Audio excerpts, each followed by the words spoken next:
NY to LA with it. NY to LA with it. I like getting money, I got time to get it. Target on me, so my car's a tenant. Dancing with the devil, I don't bargain with it. Bobbing in the dash, and the stick is with it. And I hit the 4-5 on the west side. But I'm from the east side, this how we slide. This how we ride, yeah, yeah, this how we ride. Going pro, no lead. Make it easy like 1, 2, 3. Go, on 3, 2, 1. I fly till you can't see me. Swish, yeah. Ballin'. From the first whistle, we go all in. And one. Call it.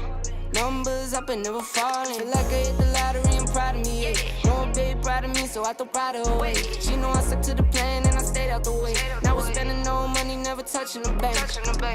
Just from me the game and I'ma get it done. Don't do it for fame, do it for the ones. Ace with cigar, my damage my lungs.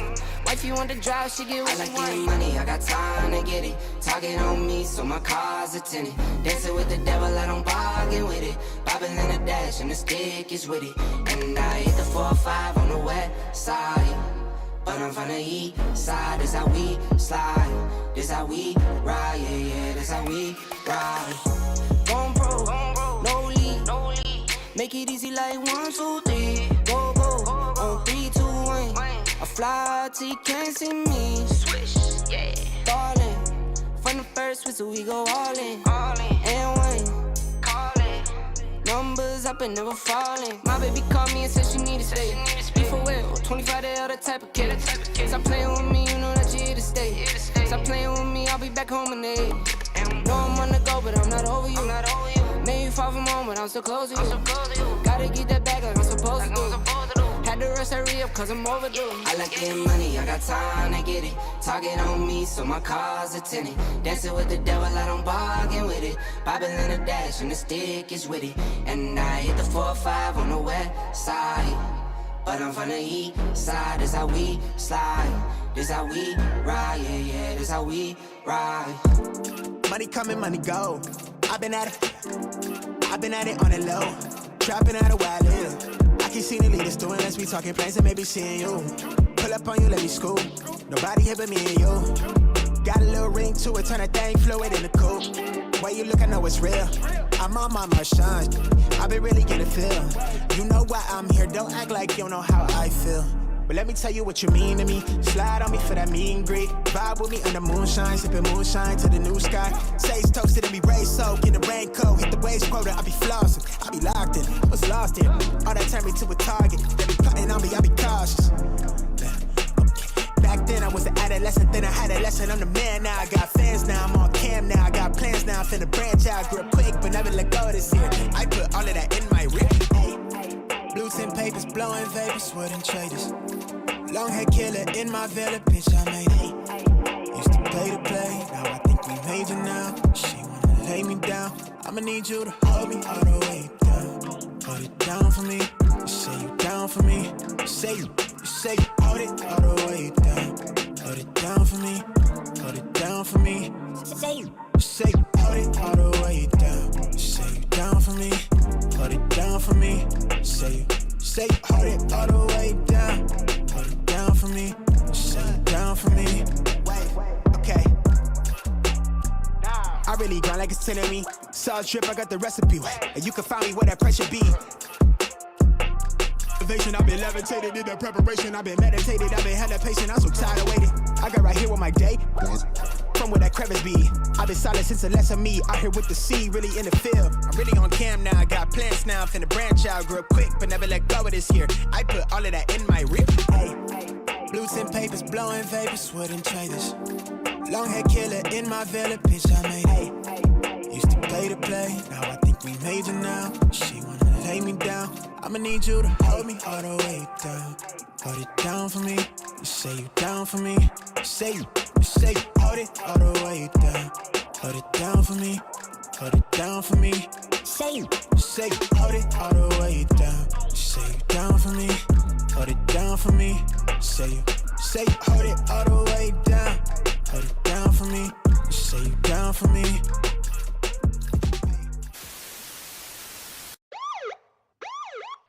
Welcome to the only show bringing cops and the community together for some real talk and some real listening. This is uncut. This is uncensored. This is Black and Blue Live. Hey, Black and Blue fam, what's going on? What's happening out there? My name is Dale, like it says right there in the banner. Welcome to the show. This is Black and Blue Live, where we take the studio show and we make it live for you guys out there. This is where cops and community come together for some real talk and some real listening.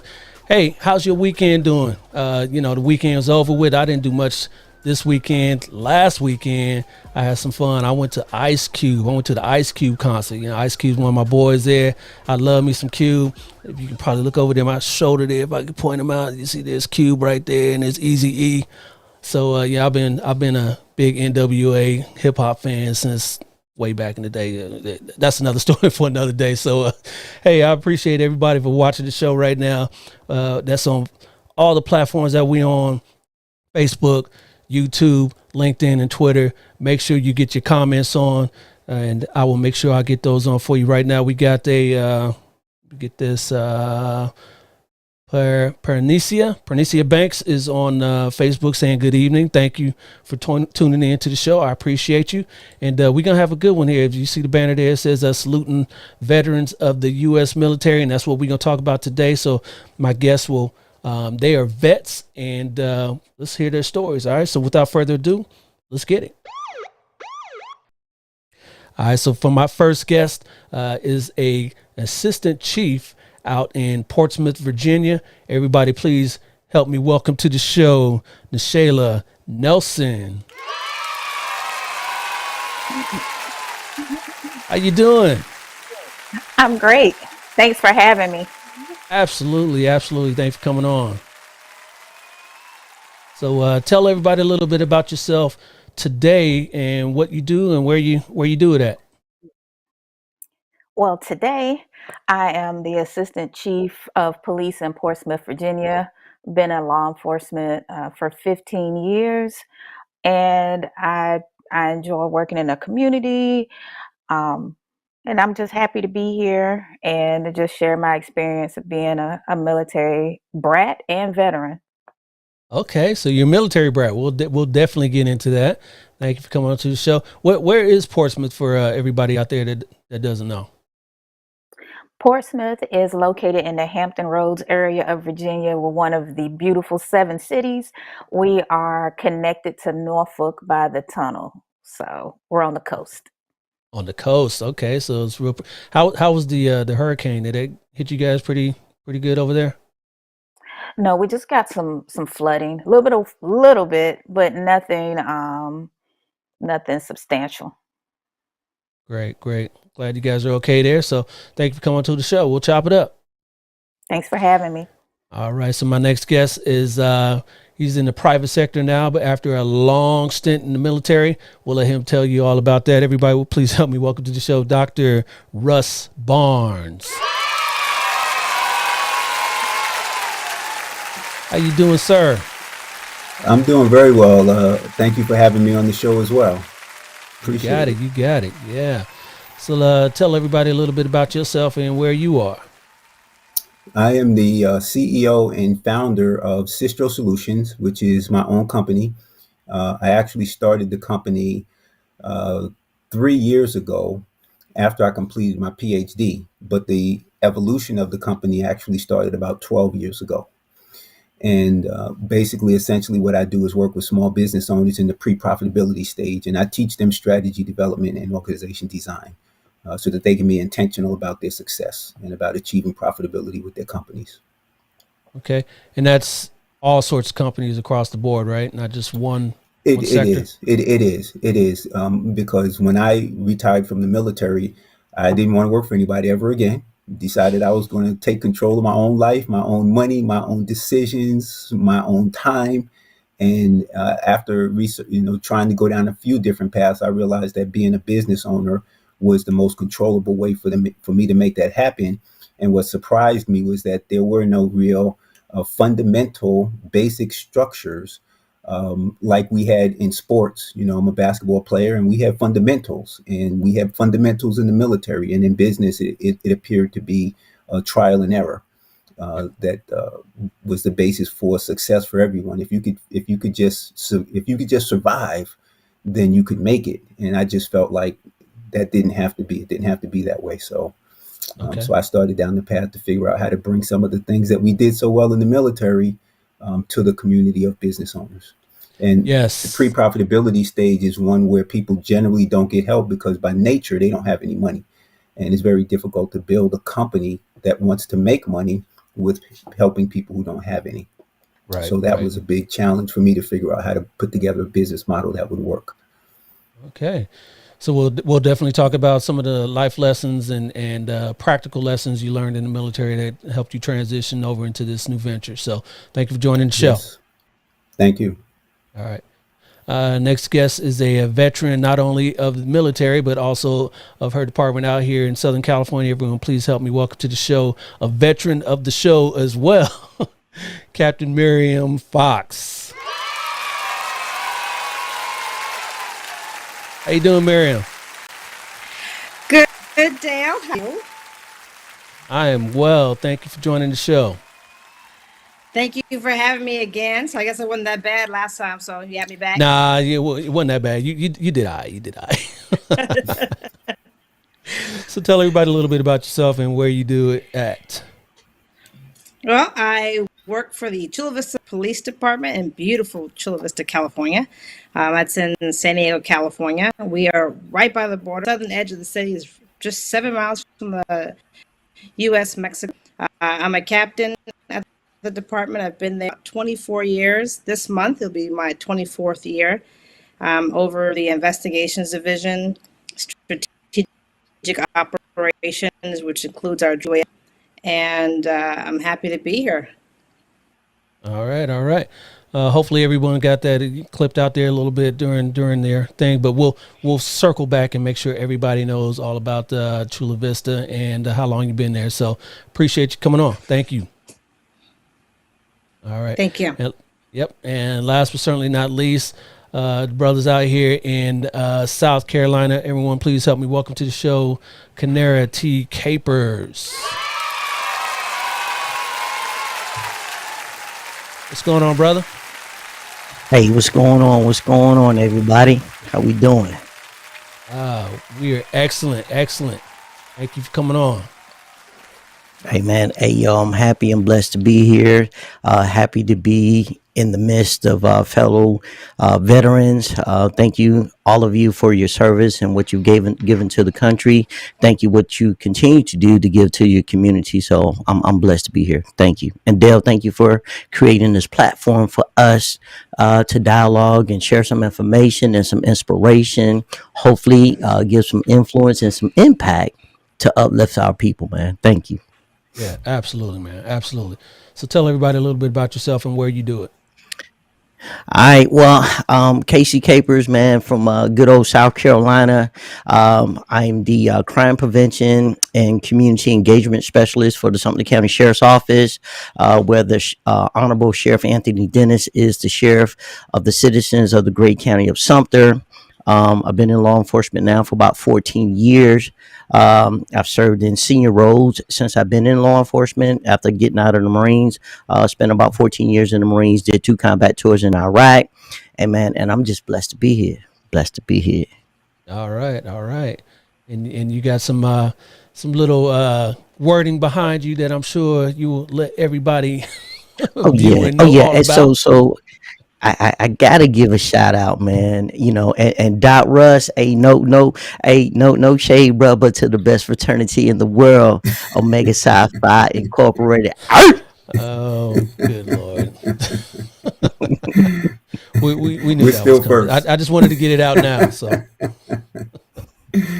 Yo, right. so on that note, even the good Lord himself said he wasn't complete until he pledged Omega, right? He said, I'm the Alpha and the Omega. Just want to throw that out there, Oh Lord, let's get this show started. Here we go. Let's do it. Wow. All right. So we are here. This show really is not to pledge Omega or to prop up the Omegas or the Alphas. but we are here to talk about the okay. AC Barnes, what she what you put up there? So we are here to Just talk about betas. okay. See, everyone, yeah, Yes, we're so yeah, sweet. So, mm, yeah. hey, So so we got a third of the Divine Nine in the house. apparently we do. I love it. I love it. So let me before we go off the rails here, we're here to talk about your services in the military. AC Nelson, you were in the Army. Dr. Barnes, you were in the Air Force. Captain Fox, you were in the Navy, and of course, KC, you were in the Marines. There's a couple other services out there. I'd be remiss if I didn't mention the Coast Guard and what is there, Space Force. They're kind of new, so I don't know how many vets of that service there are. Am I missing something? Do you guys consider the CBs and all that part of the military, or CB's on the Navy. Well, they're under the Navy. They're under the Navy.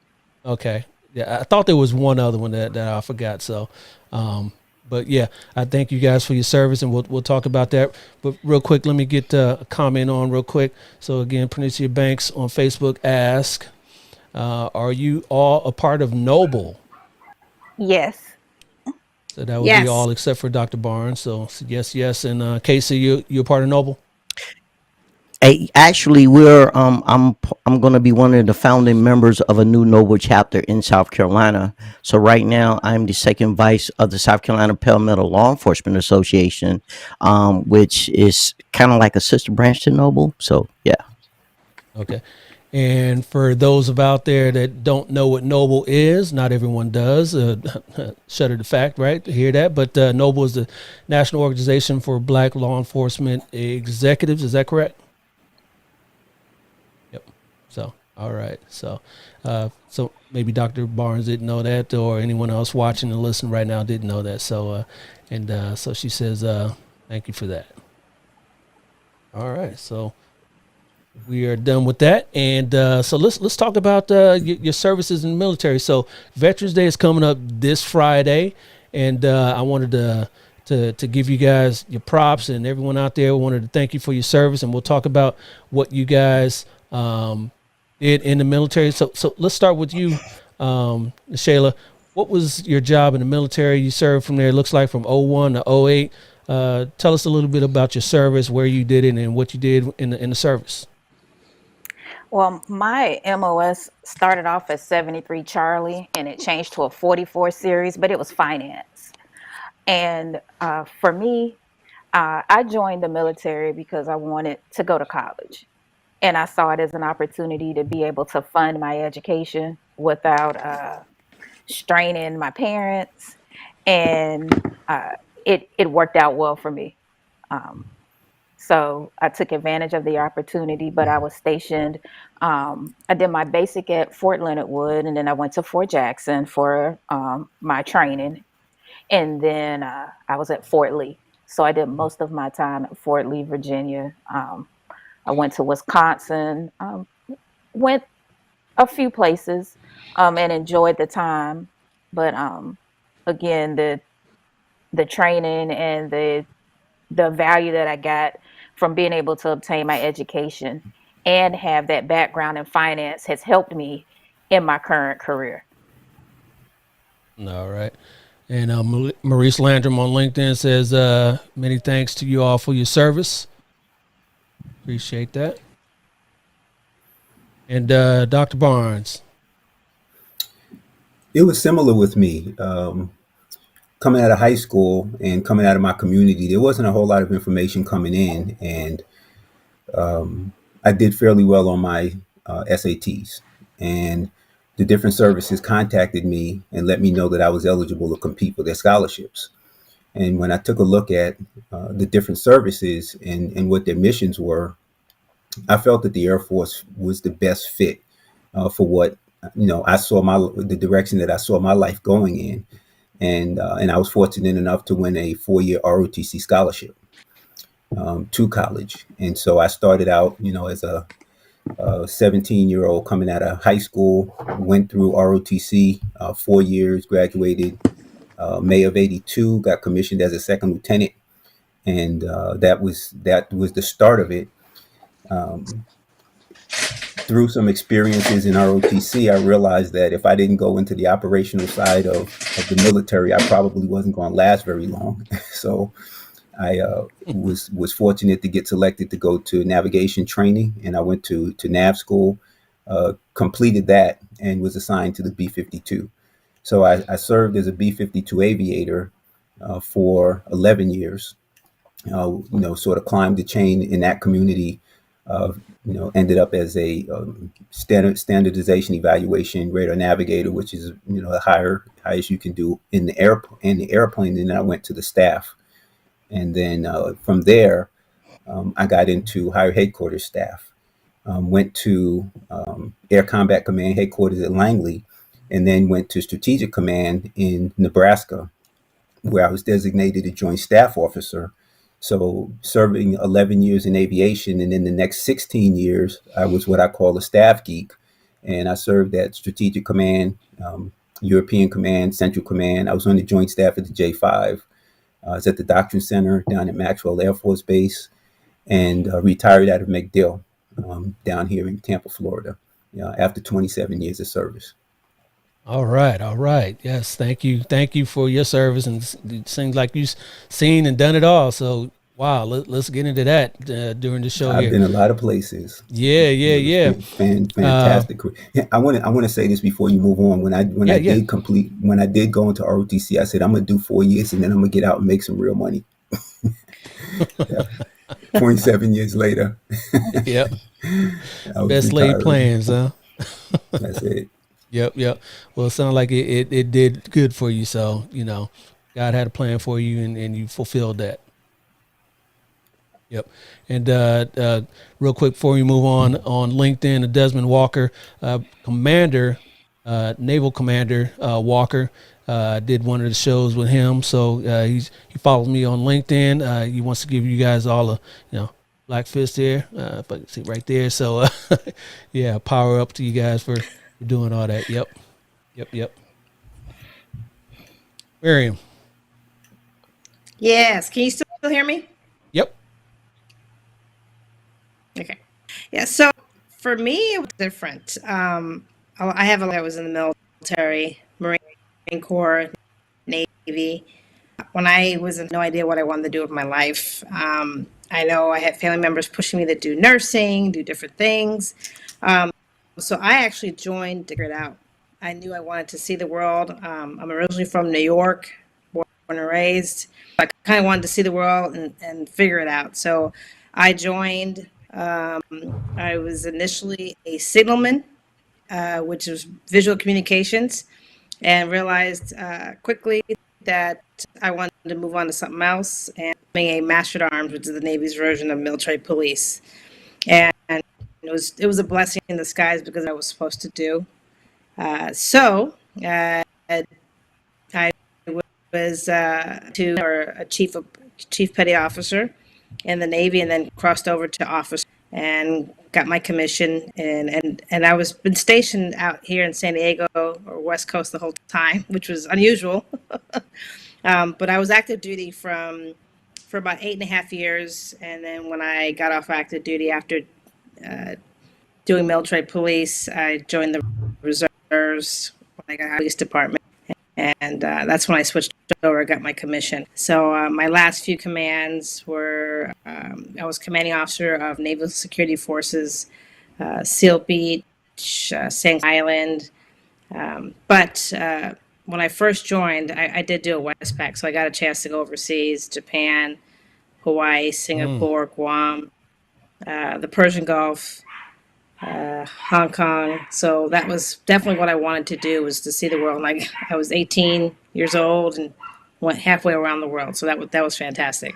Yeah, that's what's up. That's one thing that a lot of people really join the military for, is that experience of seeing the world. So at a young age. So I'm glad you got to do that, and you've got some stories you can tell and some experiences from that. Absolutely. Yeah, it And was great. Thank you. yeah, yeah, for sure. Sure. We'll talk about those experiences. And KC, tell us all a little bit about what you did. Yes, sir. Yes, sir. So I got a kind of an interesting story. I've actually completed two military boot camps. At the end of my junior year in high school, I did the Army National Guard split option program, and then once I graduated from high school, I decided I wanted to. Live my dream and be a Marine. So I went back to boot camp again. So I went boot camp my first time at Fort Jackson, and then the second time I was down, of course, in Paris Island, and became a United States Marine. So the military for me was basically an outlet because I was raised by my great great grandmother. She lived to be 107. She was Wow. 92 years old when she adopted me. I was 9 months old, and she passed away when I was 16. So for me, it was a way to find my purpose in life. So when I had the opportunity, and in the Marines, I had multiple MOSs. I was an infantryman, right? I wanted to be a grunt and be one of the ones to be out there on the front lines. I also had a MOS, Marine Security Forces. So I did Marine Security Forces school in Virginia. So was out there, got an opportunity. I was stationed in Naval Air Station North Island. Got an opportunity to travel around the world. Been everywhere from Thailand to Norway to Turkey, and for me to really top everything off, I got the opportunity to go to combat. Right, I think that's the dream of every Marine is to be able to go out to combat and to serve his country. So I had the opportunity to do that. I've gained some valuable leadership skills. I love leadership, and the Marine Corps has taught me, with the Marine Corps leadership traits and principles. So that's one of the things that I do in my spare time now. I do a lot of leadership consulting, and it's based off what the Marine Corps has taught me, and that I had the ability to overcome a lot of obstacles in my life, right? And if I Hmm. can survive Army boot camp and Marine boot camp, there's not too much in life that I can't. So yeah, thank you. Hey, well, you didn't survive Air Force boot camp though, so hey, Well, underachiever, man. and let me change my language real quick. I didn't survive. I overcame. Right. I'm not a survivor. I'm an Yep, overcomer. Right.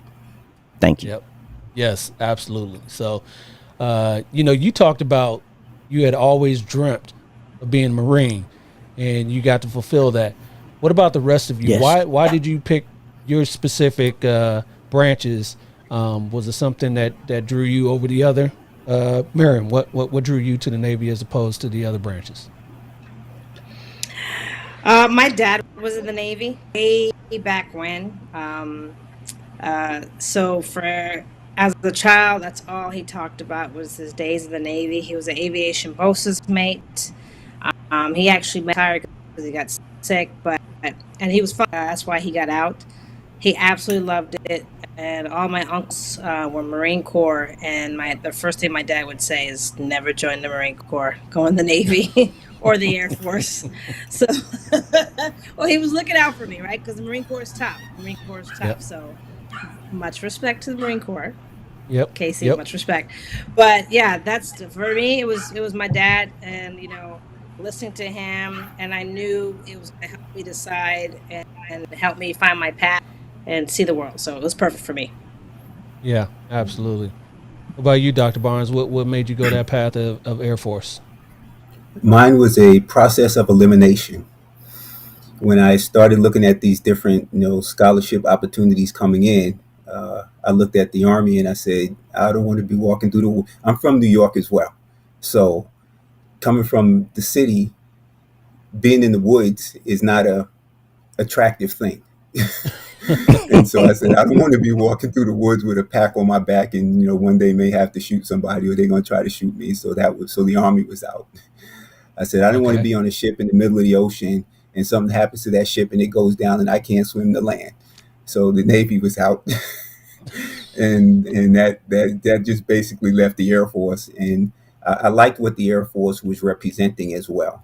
I liked the, sort of the technological focus that was there at the time. I loved computers, and initially when I worked on my scholarship, I was supposed to go into computer technology, engineering, and that sort of thing, and that really appealed to me. I did end up getting my degree in computer information systems, and I loved it. If had I followed a different trajectory, it would have been to leave the Air Force and go into computers, because that was Mm, really one of my loves. okay, okay. But you said you didn't want to walk through the woods with a pack on. You didn't want to go down with the ship. But if you were in the Air Force and you got to be on a plane, if that plane gets hit, ain't much you can do but maybe jump out, right? Well, you did have that option, and so that was a later decision, because when I and like I said initially, I didn't plan on being an aviator. I planned on being in the computer uh, division, whatever that was Yeah, going to look yeah, like. And when I right. realized that being in that type of a job in the military, I was going to have, again, this New York attitude. I was going to have some problems. So I said, let me go operational. If I'm flying, they can't mess with me too much. And so I went into aviation, and absolutely loved the aviation. I had combat missions as well. I flew combat missions during Desert Storm. So Mm, I was in that situation where it was possible for that to happen to me. But we were trained so well that I was never fearful of what I was up against in that right. aspect of my military career. Gotcha. Shayla, why'd you pick the Army? Well, everyone in my family, immediate family, was in the Army. My father retired from the Army. My mom was in the Army. And so for me, it was the logical choice to pick the Army. I looked at all um, the other entities, and I knew I didn't want to be in the Navy, and I knew the Marine Corps was out. And like I said earlier, my main focus was to get the help for my education. And with them offering me the opportunity to have an office job doing finance, I said it was perfect. It would give me the opportunity to have a skill um, that I could use later on, and the educational factor. Uh, so as a child, I got to travel all over the world. I graduated high school in Okinawa, Japan. So I um, seeing the world and traveling wasn't my biggest thing with the military. It was the Army helping to prepare me for later on, the educational factor, and it was my main reason for choosing it. All right. And again, Pernicia on Facebook says AG leads the way. So I Air think she probably, Guard, Army yep, Guard. Army Guard, yep. All right. So Nashayla, you mentioned that you were an Army brat and you graduated from high school in Japan. Um, what does the military life kind of offer, pluses and minuses towards family life? Um, Whether if you were a child that grew up in it, or you were trying to, be a lifer and have a family. Specifically, you, Dr. Barnes, since you spent so much time in the military, how does that is it conducive to a family life? Well, I think it's all in what you make it, but it definitely makes you hone your interpersonal skills. You have to be able to know who you are, because there'll be times where you'll definitely be alone, and then you have to be able to communicate with others, because you're going to constantly be meeting new people, and you're going to be in new environments and new surroundings. So if you don't have interpersonal skills, it's going to be very difficult for you. And the military teaches you how to deal with change, because Mm, the one thing that's constant about the military is change, and that's whether you're the family member or you're the the uh the GI, the soldier, the sailor, whatever you may be. If you haven't wrapped your mind around the idea that things are going to change in 2 to 3 years, and then I'm speaking, for the Army. I remember every 2 to 3 years us moving somewhere. Um, so it has made it easier now, as an adult and as a professional, to be able to deal with change and at work and in my professional environment, and to deal with different people, the diverse population that I may be dealing with. It makes it easier because I've dealt with it my whole life. um, so I, Gotcha. yeah. And real quick And clarification on AG. She Pernice said no, adjunct general 42A. That's what she meant by AG okay, leads the way. Okay. all right. Yeah, okay. All right. You know, I agree with Nichelle on the interpersonal skills for my children. My wife and I have 4 sons, and there were 3 dynamics at play as we were going through this journey. The first dynamic that was at play was that I realized that if I was going to continue to be in the military, I would need to participate in their lives. And it can be very easy to be so focused on getting promoted that you spend all your time at your job. And I said, I'm not going to do that. And I coached them in football. I coached them in basketball. I was there for their, Boy Scouts and Civil Air Patrol and their plays and everything that they did. I made the time to do that. And sure, I risked promotion, but what was interesting is that I still managed to make it work. But I wanted to balance that. So that was the first dynamic. The second dynamic was that my wife made it easy for my sons when we transitioned from one assignment to the next assignment, because instead of going, oh, here we go again, got to move again, got to go again. She said, oh, we're going to this place. It's going to be super exciting. She'd pull out the little pamphlets and say, oh, we're going to be able to do this. We're going to be able to do that, so that they got excited about going to the next location. And then the third one was the boys themselves. And as Nichelle said, they developed some incredible interpersonal skills that enabled them to thrive every time we went to a new place. And my oldest son went to a school where it was kindergarten all the way through 12th grade. And he said, some of these kids, they've been in the same school since they started kindergarten, and now they're seniors and they're graduating. He goes, I can't even imagine that. He goes, because every time we go to a new place, I get to reinvent myself. I can't imagine if I was branded as a nerd in the 3rd grade and I had to live with that for the rest of my high school career, I would have been a nightmare. Yeah. My youngest son said, I asked him one time, I said, so how do you make adjustment to a new place? And he said, well, the first thing I do is I find the most popular kid, I make friends with him, and then it's all good after that. I thought you were gonna say, I find the bully and then I just go pop him in the mouth, and then it's all good for me. I tell you, they all could have done that because they all turned out to be pretty big guys. My third son actually played football for Vanderbilt as a linebacker, and my youngest son played football for the Air Force Academy. So they had the ability to take that approach, but they decided, the kindly, gentler Air Force way. Yes. Hey, real quick, did you guys ever see that movie? Trying to think, who was it? Was it Robert Duvall, The Great Santini? I've seen it. Yeah.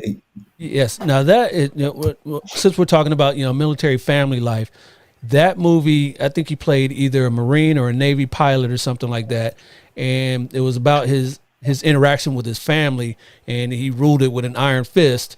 And how his family, his sons and all that, they interacted with him, the moves, his militaristic way of, fatherhood, of fathering, and, how they kind of regretted him and all.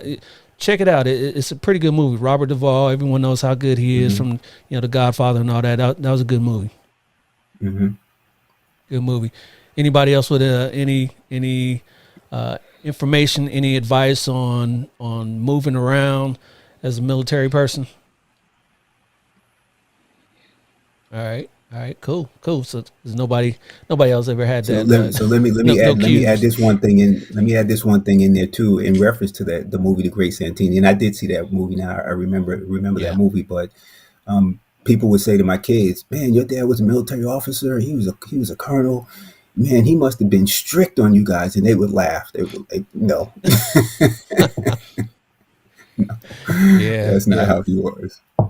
Well, there's a scene in that movie, going back to that movie, where he's playing basketball 1-on-1 with his son, and how he's not, you know, he's not giving it up. I guess it shows a progression where he used to beat up on his son. Don't let him win or anything. But then later, as he got older and the son got older, and now the son was beating him, which, you know, a lot of fathers and sons do anyway.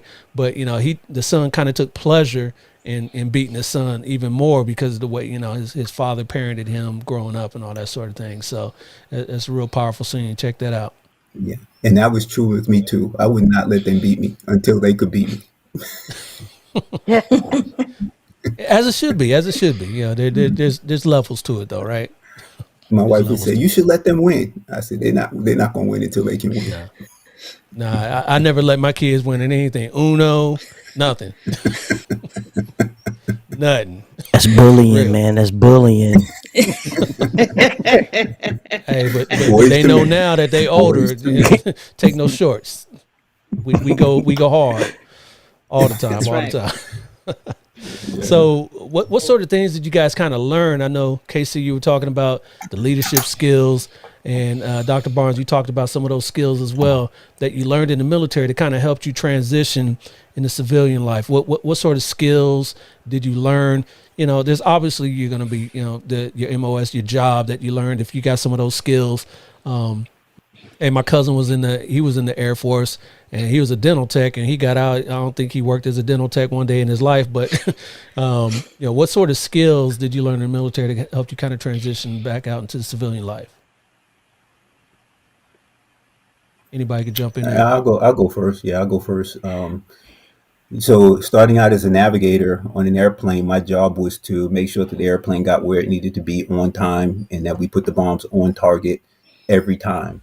And this idea of sequence, this idea of progression was something that was baked into me from the very beginning of training. And then as I progressed into my non-aviation portion of my career, I was always in the strategy types of aspects in the military. You know, as I mentioned, helping to build the single integrated operational plan, the nuclear war plan against Russia when I was at, you know, Strategic Command, being at the Doctrine Center and making sure that we had the processes down so that we could execute our missions effectively with the other services. You know, how do we coordinate all those types of things? So that strategy and organization was baked into me for 27 years at a very high level.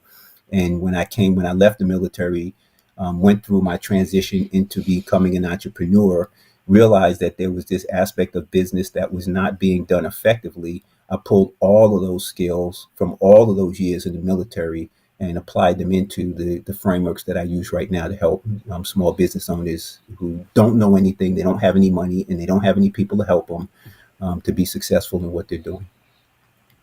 All right. Anybody else? I would like to jump in on that part. I think everything else is definitely true. The leadership, adapting to change, but what I learned was just the straight work ethic. And when I got out of the Navy, I was surprised. I feel like I did a lot more work, and I had longer days. And at being a police officer, it was hard work. But when they wanted me to stay longer, it was fine because I had learned the same thing in the military. And so I feel like it was on a grander scale in the Navy, and it was more of a closed, you know, environment at the police department. So it was something that I learned to transition that. Also, being able to adapt to what my coworkers would think was and I go, we could be, you know, we're staying late for this call or whatever, but we could be gone for 6 months to a year, you know, in the military. So you're coming home. Yeah, you're gonna be coming home late. I'm home tonight, and so that's a good thing. You know, try to put that into perspective. So I thought it kind of helped me put life into perspective, getting out of active duty. I was still in the reserves, but it was just like, hey, this is good. You know, I'm coming home every night. It just didn't have the same type of. I feel like the hours and stuff were a lot longer in the military. Yeah, yep, absolutely. You didn't use that line when you with your coworkers though. Well, back when I was in the military, we could be gone for 6 months. So stop your crying. You didn't do none of that, though, right? Did you? There was military. So we would all just try to help the perspective. You have someone that's never been in the military, they don't understand what it was like gone or to be stationed someplace, forward operating and not coming home and not being able to come home. So it'd say, listen, I know this seems tough. If you look at the military, they're gone for this amount of time. This is great, and Yeah. you're getting paid extra to stay longer. You're getting paid extra. You're getting paid overtime. So trying to help them change perspective, I think, it's just seeing the bigger picture early on, learning that in the military, seeing that bigger picture and being able to relay that. Yeah. Yep. For sure. Yeah. Anybody else? Yeah. So, if you don't mind if I jump in. So for me, John Maxwell says this: everything rises and falls upon leadership. And so for me, the foundational principles that the Marine Corps has taught about leadership, teamwork, right? One of my mentors always says, your dream can only go as far as your team. And being able to build teams and work with a diverse group of people to get things done, and everybody is a winner, right? And not just a team of champions, but on a championship team. The Marine Corps, we have a reputation for being the smallest branch of the military. But less than 1% of American population ever go on to be a Marine. So being a part of that team and the pride and the unity, everything that goes into that, has transitioned into my civilian career. And I'm all about teamwork. I'm all about building and empowering people, helping folks see that they're leaders as well. Because and I often ask the question to people: are leaders born or made? And the answer is leaders are born and developed, and that's one of the things that the Marine Corps is taught me. Nice. Shayla, what they teach you that you can kind of help use? You were in finance in the military. Did you get to use any of those skills on the way out, and the more nuanced skills as well? What would you learn? Well, in policing at the executive level, it's like running a business, right? So we are charged with making sure that our budgets are right. We have to be fiscally responsible for our citizens' money. So that means that the skills that I learned as when I was in finance, they help me read line items. They help me make sure that the budget is right. We do stuff with grants, asset forfeiture money. So there's all these different realms where that base knowledge helps me, because I know more than some of my peers when it comes to looking at those budgetary things. And then as far as other tangible skills, it's taught me how to have a lot of self-control. If you can stand in basic training and be yelled and screamed at and demeaned and degraded, and not flinch, not move a muscle, then you can take what a citizen has to give you on the street, right? Because when you first start in this career, people don't call you on their best days. They call you when they can't make a decision, when they can't figure stuff out on their own. They call the police, because we're supposed to have the answers. So even when you Don't we? get to we're supposed to, at least that's what they think. So even when it doesn't matter what level you're at, we're still getting yelled and screamed at, even in the chief's office. So it's taught me some self-control. It's taught me to be wise with my words and to use some discernment, because you can't always say what you're thinking. So you just have to, choose wisely. And I think those days in basic training, and not to mention having a father that was a drill sergeant, it helped. Oh, well, yes. So So going back to the Great Santini, you don't need to watch that movie. You lived it. yeah, and it's funny because my dad, he was into sports, and we did all those things, and he was very competitive, but he's also very soft spoken at home. So it's when he put on that hat, he turned into a different person. Right. So, Okay. so All right. I think everybody knows about that drill sergeant hat. Much respect. Much Yeah, respect. Yeah. Yeah. yeah. No doubt. So, other than, traveling the world and getting those great experiences, how about when you get out? What sort of things is there waiting for you guys? What sort of benefits? We all hear of the loans, the home loans, and all those sorts of things. What sort of benefits are there for people that served in the military and are vets?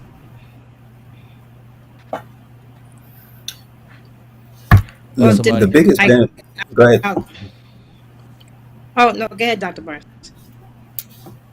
You got it.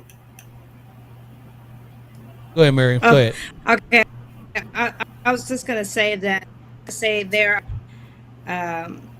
benefits disability through the Veterans Affairs. That has been throughout the years. There's been issues and concerns about veterans. I feel like it's gotten better throughout the years. So, someone that's in the military and is a veteran getting out, they can apply for those benefits and get continued, even if they don't have a job, and they get that medical continuation care for what was going on for them in the military, and also get maybe a service-connected disability. Right. Nichelle, I know you mentioned earlier that you wanted to get your education, so that's why you went into the military. So that's one of the benefits as well, right? Yes, the GI Bill. I use the post 9/11 benefits, and it helped me. I have my bachelor's degree, and I have a double master's, and I'm trying to be like a Dr. Barnes here. I'm finishing up my dissertation, so yes, the military was very good to me in terms of the educational benefits. Yep. And that's what I was going to talk about as well, because the educational benefits coming out were key to me being able to do what I'm doing right now. When it became obvious that I was going to need some educational advancement to do this business, um, I had the post 911 GI Bill, and I said I need to get a PhD, and that paid for it. It covered it. And because I was here in Tampa, and the school that I chose to go to was in Illinois, and I had to fly to Illinois to attend classes because it was not an online course.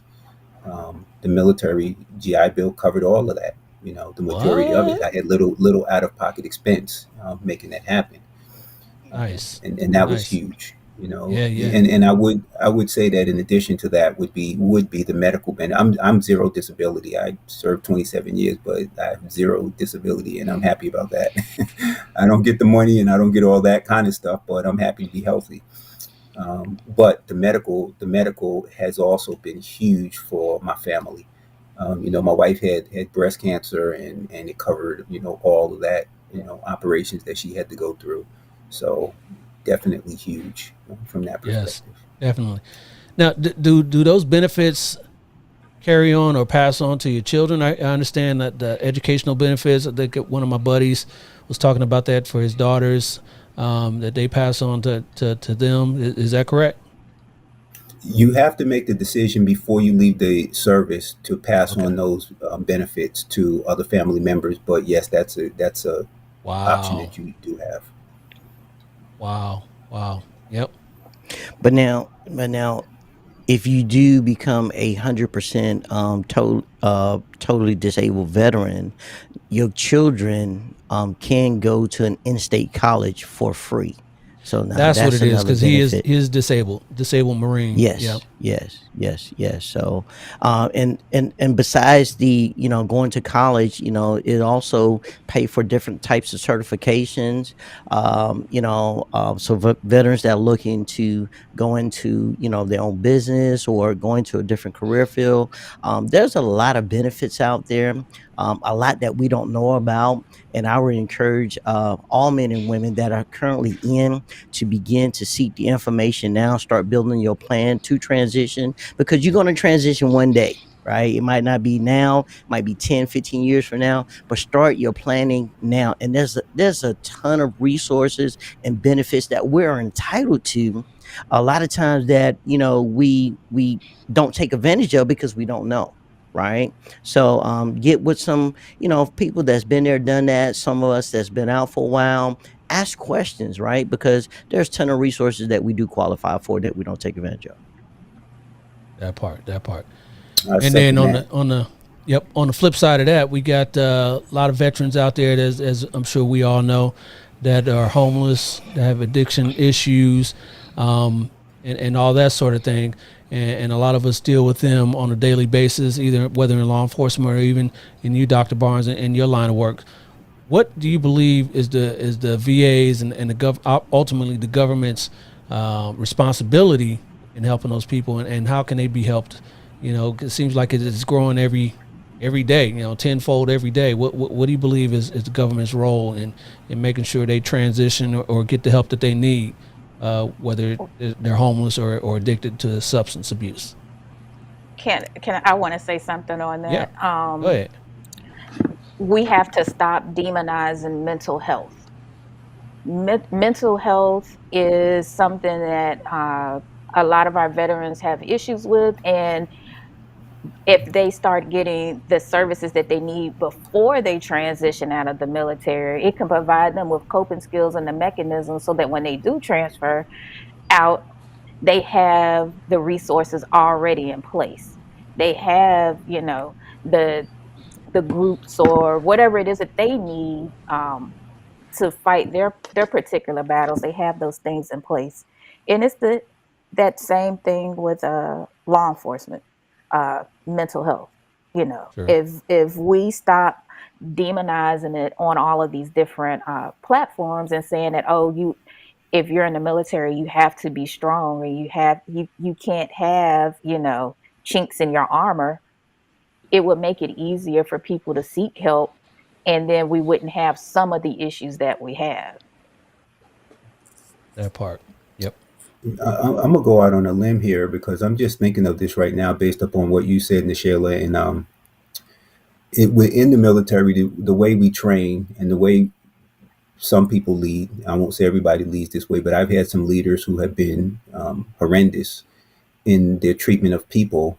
We build in and we bake in some of those mental health challenges in the way we treat people in the military. I had a big problem with it when I was in the military, and I said I'm not going to lead the way that I see some of these other people leading because it's not right to people, and because I believe that people could be led in a better way that didn't degrade or devalue them. And so one of the things I think we need to look at is how do we build mental strength as we are helping people to go through their military careers. And I think that's one of the things that I tried to do with my people. As I said, I want them to be have high self-esteem when they're working with me. I want them to feel creative and be able to be creative when they're working, in my division. I want them to feel like they have the ability to make decisions. And so I created the environment for them to be able to do that. And there were many of the people who did work for me who later on would call me, when they moved into positions of high leadership and said, sir, I do it the same way you did.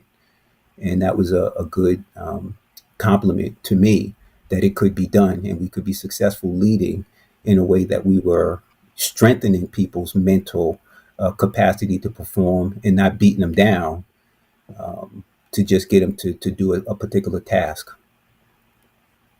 Right. Yep. Anybody else? Miriam, you want to jump in there? No, I everyone. So Yeah. Okay. I think Yep. it's our homelessness is an issue that we're all dealing with. In our city, it's Southern California. It's great. We have a lot of homeless, and we do have the problem where they don't want to take the service. They a lot of them, and so our problem is you can't force them to take it, so they have to understand that it's good, it's acceptable, it's okay to take the help, and they have these options and they should take advantage of them. But trying to get them to get to that point is difficult.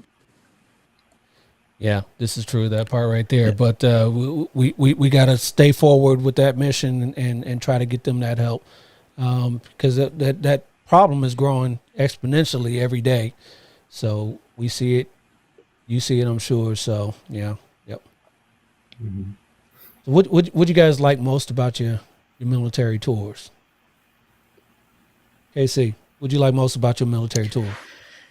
So for me, and again, I go back to the highlight, which was, my multiple combat tours in Iraq and the experience. You know, unfortunately, lost a lot of good Marines, and I saw some good Marines die. I'm one of the ones that blessed to be back. So, but for me, having that experience in overcoming that and coming back, and taking the lessons learned that I had in those tours, and now applying it to my everyday life and helping to encourage, inspire, and motivate others. That has really meant a lot to me. And the fact that I was able to get out of Mm-hmm. South Carolina and see some other things and know that there's a bigger world out there, right? And then there's possibilities of things that I can do. I don't have to be stuck where I'm at. For me, that was big. That's big right there. Yep, yep. Anybody else? What'd you like most about your tour in the military? In the military. Sorry about that. Go ahead, I'm Nichelle. a foodie. I'm a foodie. You a So, foodie? yes, I'm a foodie. I like to eat. So, um, a part of traveling for me is experiencing the food, um, of the culture or the different places where I'm at. I think it's a way to connect with, Mm-hmm. the place or the people where you are. So, yes, I'm a foodie. I use food. I use food as a reason to travel and experience things. There you So, go. Ain't nothing wrong with that. Nothing wrong with that. Dr. Barnes. I had said that I joined the military and I was going to do 4 years and then get out and go make some real money, and that was my intention when I started down that path. And I ended up staying for 27 years because I absolutely loved the leadership opportunities, and it became an obsession and a fascination for me to figure that out, because I realized that I was very different in my thought and how I viewed this area, and there was no better laboratory for me to grow in leadership than being in the military. And from assignment to assignment, I'm getting more and more responsibility. I'm leading more people. I'm getting more opportunities to create something, and it was absolutely fascinating. I've read hundreds of leadership books. I've gone to leadership training within the military that I You would don't not have say been that you able to read get books. What? otherwise. What? You read books? Yes, indeed. yeah. Yeah, yes, indeed. My That's Twitter amazing. handle is reads books. So Nice, nice. That's what's up. um, so that whole environment of being able to learn and grow and be around people who are doing the similar and the same types of things in the most challenging of situations and circumstances, because what we do in the military is not we're responsible for national security and the freedom of this nation, and we can't get it wrong. So we had some very, very intense situations and circumstances that we had to work through, and that was just absolutely fascinating to me. And it was what I loved about being in the military. It's why I stayed for 27 years. They kept promoting me. I didn't know why they kept promoting me, because I was a pain. I wasn't agreeing with anybody. But as long as I kept moving up in the military and I was able to stay because of that, then I did stay. Um, Yep, so yep. Nice. And Miriam. Yeah, for me, there's so many things I loved about the military. A lot of things that the rest of the panelists brought up, but the things is just the changing of the environments, change hands. There was, every many years you went to a new reserve, you went to a new unit, and to me that was exciting because it pushed me to learn more, to grow more. With all the challenges of each command I went to, I learned, I grew, as a person. I learned about myself. You know, I joined the military when I was 17, high school. So it helped me grow and learn, and the diversity was exciting for me. I love that. I loved it's different every time. So that was fantastic. Fantastic right there. All right. And, last real quick, you guys all served voluntarily in the military. But as we all know, there's countries out there that it is not voluntary, that you have to do, a few years of service. You guys think that's a good idea here for the U.S. to have mandatory service in the military? Do you think that should be done here? Nod in your head. I'm going to jump in Mary. on this one. I think with a little bit of a change, I think it's either college or the military. You're either going to go to college or you're going in the military. One of the two. And then it's your choice. There's the paying for it part of going to the two. college, though. hmm So I agree with that, but I will say that I think not everybody's really Well, cut out for then college, so guess I think they should go what? You to get to go to the military. right. But I say they should, and there are some people who can't make it into the military, so they should go to the military, the Peace Corps, Teach for America. There should be something that they have to participate in that makes them do something that is bigger than themselves. And the reason I say that is because people used to say to me, the military made me the way I was. And I said, I used to really bug me. And I didn't know why until I sat down and gave it some thought. And I said, the military didn't really make me who I was. They filtered me, because when I went through boot camp and I went through ROTC training and that sort of thing, there were those who made it. There were those who didn't. You had to have certain attributes to make it. And the ones who didn't make it, they just weren't cut out. So those are the type of people that I would say they need to go to the Peace Corps. They need to go do Teach for America, but they need to do something. And college, I agree with Mary. I say college, is an option as well, but something, they need to do something like that. Mm-hmm. Mm-hmm. And I will go on the limb to say this, right? I think that every young person should do something, but they shouldn't be made to do it, because when you make them do something that they don't want to do or have a desire to do, they don't gain the development that they need to be successful. So people, the system that we currently have in place, the voluntary system, yes, I want somebody that's going to volunteer to go because he or she understands the reason why they raise their hand, they take that oath, right? It means something more versus forcing somebody. You got to do this for 2 years, because when we're in a combat situation, I want somebody beside me that wants to be there and not somebody that's forced to be there. It's just like in law enforcement. I want that guy or gal next to me that wants to be there, that has a heart for this, that know that is a possibility they might not come back home, right? Versus somebody that's there for a paycheck. All right. Yep. All right. And Nichelle, you want to jump in there real quick? Well, I don't, as a parent, I don't know if I necessarily want it to be mandatory. But what I would say is that I think it's important. Oh, well, my daughter said absolutely not to the military. But what I do think is important is that they do some type of a community service or something where they're giving of themselves, right? So what does that look like? That can look like plenty of things. They could be volunteering at teen court or moot court or doing these other things, but something to where they're volunteering so that they can be selfless and Yes. give to the community. That doesn't necessarily mean that they have to do it in the military.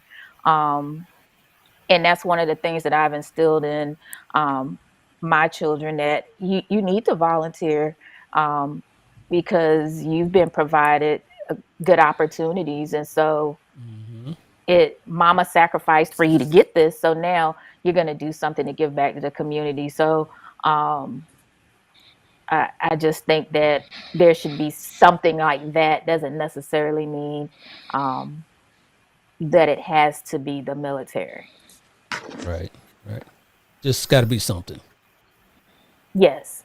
Yeah, you ain't sitting around my house doing nothing, so you better get up and do something, right? Exactly. Yeah, how it is in my house. All right, guys, I appreciate the conversation here. But like I told you guys in the briefing, you guys are not done. So we got a little something here for you. Let me get this started here. And this is Family Game Night. Family Game Night. Yes. And you guys' category today is at your service. At your service, meaning celebrities who served in the U.S. military. I'm going to flash somebody up on the screen who did serve in one of the branches of the military, and I will go by you guys one by one, and you guys tell me which branch you think they served in, and the one who gets the most correct will be our winner today. So it is not a speed test. I will go by each of you guys and ask you who you think or where you think that person served. So easy enough. All right, easy enough. Hold up here. I dropped my pen. Hold up.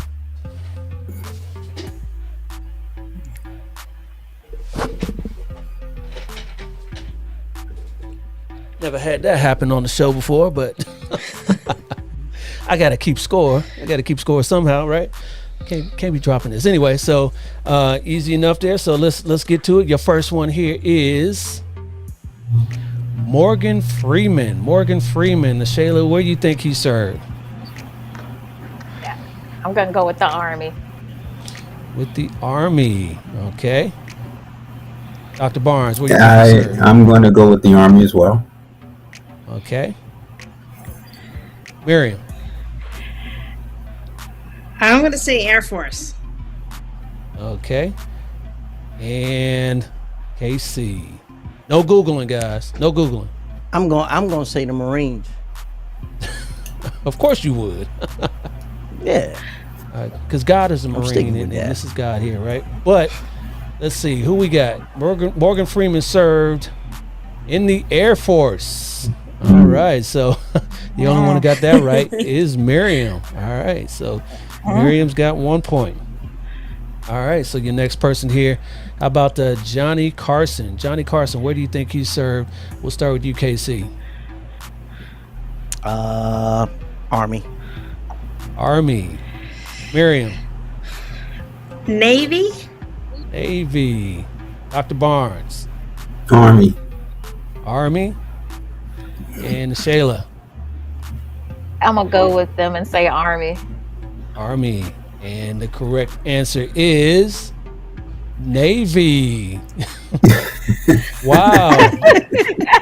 Miriam is up on it. She got a vote. You're not Googling, are you? Oh, Everybody. No, my hands are here. Okay, keep them Google fingers away. All right. All right, good job there. All right, here's your next celebrity. Bob Ross. You guys, you've seen lots of memes of this artist before. So we'll start with you, Miriam. Where do you think he served? Ooh, Marine Corps. Marines, okay. Dr. Barnes. Air Force. Shayla. Navy. Navy. And you, KC. Army. Army. And the correct answer is Air Force. Oh. Dr. Barnes. All right. Dr. Barnes got that one. All right. Nobody else got Air Force. Don't he look like he look like Air Force? You knew that already, Dr. Barnes, didn't you? You did some painting. All right, here's your next one. Ice-T. Ice-T. Where do you think he served, Dr. Barnes? Army. Army. Okay. Shayla. Army. Army. KC. Navy. Navy. And Miriam. Ooh. I'm gonna say Marine Corps. All right. And the correct answer is Army. So we got, yes, only Shayla and Dr. Barnes got that point there. Yes, he served in the U.S. Army. All right. About Jimmy Stewart. Holidays are coming up here. Everyone knows those famous holiday movies he's been in. Where do you think he served? We'll start with you, Nashayla. Navy. Navy. KC. Marines. Marines. Miriam. Navy. Navy. And Dr. Barnes. Air Force. Air Force. And the correct answer is Army.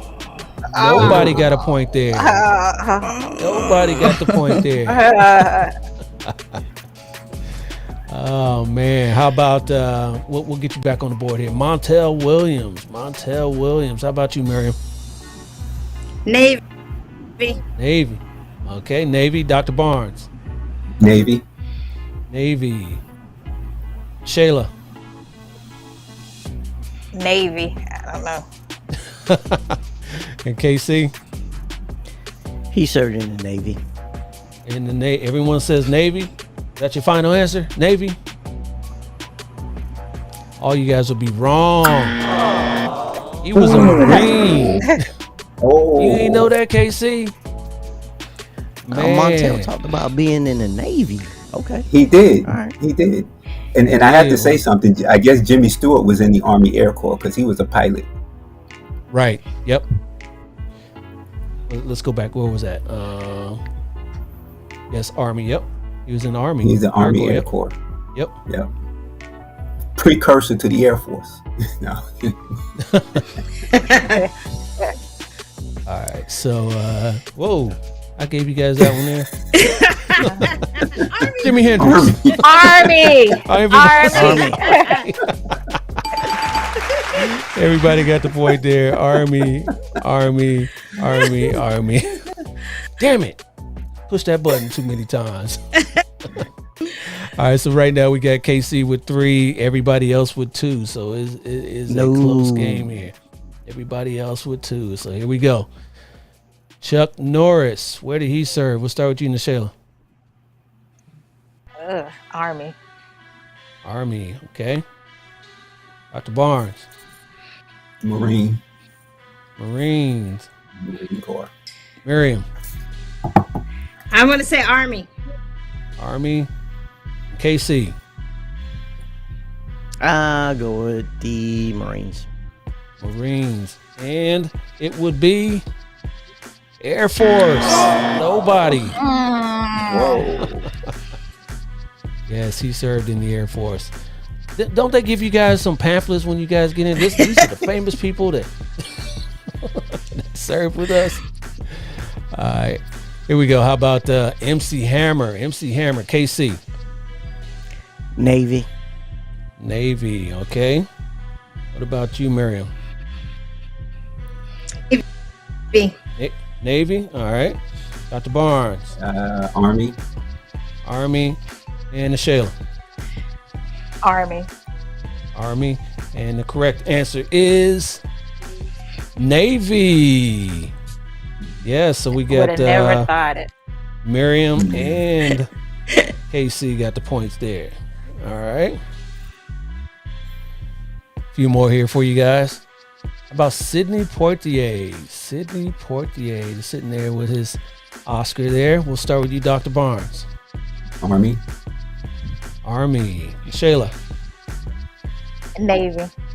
Navy. Miriam. Army. Army. And KC. I go with Army. Army. And the correct answer is Army. So everybody got the point except for Nashayla. You didn't get the point there. So we got, let's see. We got KC with 5.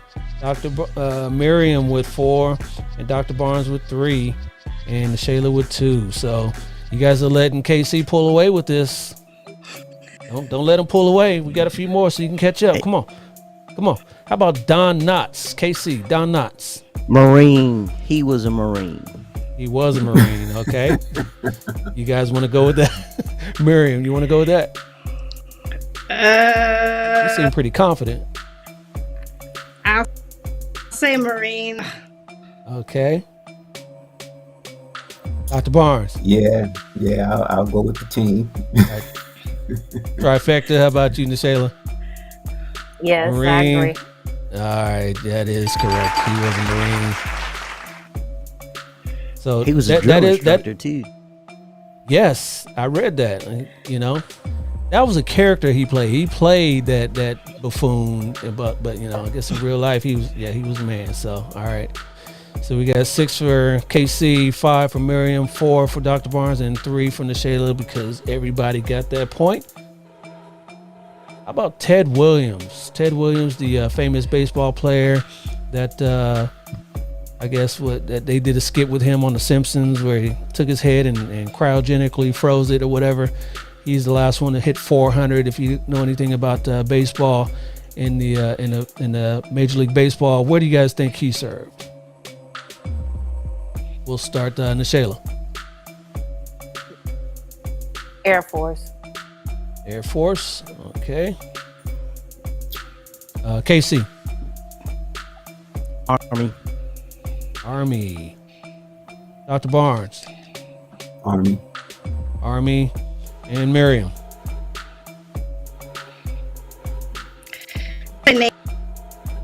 Navy. All right. And the Yes. correct answer is Navy. Yes, Miriam is the only one who got that one. So with that, she is now tied up with KC.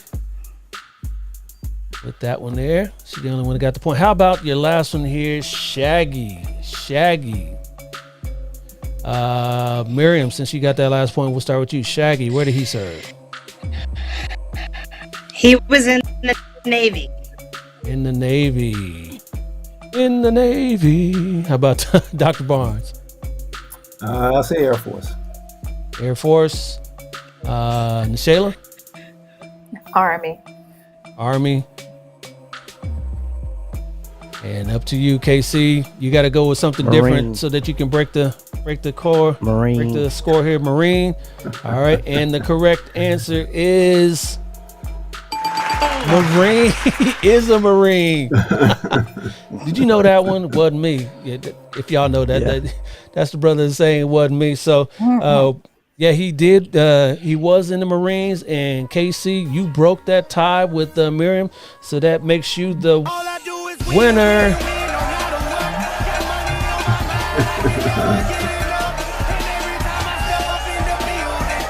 Everybody hands go up.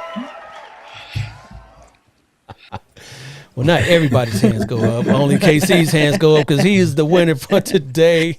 Great job there, them Qs, man. They know. They pull ahead. They do just enough to pull ahead, right? Just enough. All right. All right, guys. I appreciate you coming on. So before I let you guys go, how about some words of wisdom with you guys for my guests here? We'll start with you, Nashayla. Just like for everyone to know, whether you're military, law enforcement, or in the private sector, we are all in this together. That we are. Thank you for that. Dr. Barnes. I want especially young people to be thinking about their talent and what it is, the gift that they've been given, at birth. And if they think it's really easy to do, then they need to consider that's probably their talent, and they need to figure out how to build a life around their talent. Too many of us run away from our talent because we think it's too easy, and we need to change that mindset. Find Indeed. your talent and fulfill it. Indeed. Miriam.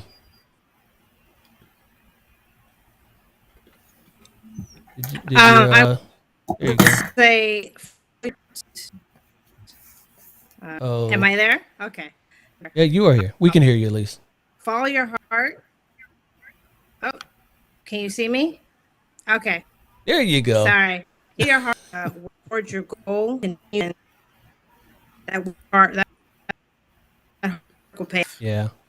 That connection there right at the end just started crapping out on us. So we know what you meant to say there, that follow your heart and do what you love, and part of that military service could be it, then go for it. I hope that's what you meant there. So text me that, and then I'll get that out to the to the masses there.